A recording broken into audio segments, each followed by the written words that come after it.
오늘은 보형물이 파열된 환자의 흉터는 최소화하면서 실리콘은 안전하게 제거하고 새로운 보형물을 넣는 수술의 전 과정을 여러분에게 상세하게 보여드릴게요. 보시는 여성은 47세 여성으로 10년 전에 엘레간 보형물을 이용한 가슴 확대술을 받으셨습니다. 건강검진에서 보형물이 파열되어 저희 병원 내원하셨습니다.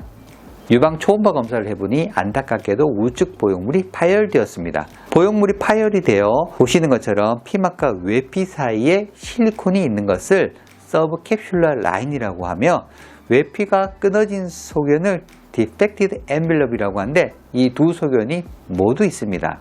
자, 그럼 수술 과정을 살펴볼게요. 밑선을 따라 피부 절개를 합니다. 저는 밑선의 가장 중심에 4cm 정도 절개를 합니다. 일반적인 확대 수술할 때는 저는 3.5cm 절개를 하는데 재수술에서는 피막을 제거해야 하기 때문에 약간 더 길게 절개를 합니다. 저는 파열이 되면 가급적 밑선 절개를 합니다. 왜냐하면 파열된 보형물이 나오면서 유선이나 겨드랑이에 남겨질 확률이 가장 낮기 때문입니다. 그리고 피하층을 따라 박리를 한 다음에 보시는 것처럼 피막을 노출시킵니다. 제가 포셉으로 잡고 있는 이것이 피막입니다. 그 다음 피막에 절개를 해서 파열된 보형물을 밖으로 끄집어냅니다. 이때 충진용 실리콘은 굉장히 끈적끈적해서 이 조직에 묻으면 제거가 잘 안 되므로 젤이 닿는 부위는 필름으로 덮은 상태에서 보형물을 꺼냅니다. 이때 텍스처드 보형물은 외피와 조직이 유착이 되어 있어서 잘 안 당겨 나옵니다. 그래서 찢어진 외피가 더 찢어지지 않도록 천천히 보형물을 당겨냅니다. 그 다음으로는 피막을 제거합니다. 피막은 앞뒤 피막을 붙여서 통으로 제거합니다. 그렇게 해야 피막 안쪽에 일부 남은 실리콘이 가슴방에 남지 않고 완전히 제거됩니다. 제거한 보형물은 액화되어 흐물흐물하고 충진형 실리콘의 색깔이 노랗게 변색이 되어 있습니다. 자, 그런 다음 반대편의 정상 가슴의 보형물과 피막도 제거를 합니다.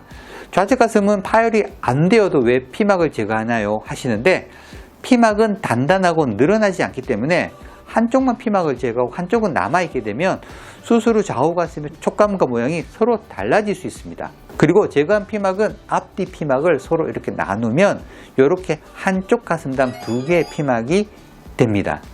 좌측 가슴은 약간 윗볼록이 있어서 가슴방을 보시는 것처럼 약간 아래로 내려주었습니다. 그런 다음 앉혀서 모양을 확인합니다. 보통 완전히 보형물과 피막을 제거한 상태에서 아무것도 넣지 않고 앉혀서 흉곽의 모양을 확인을 합니다.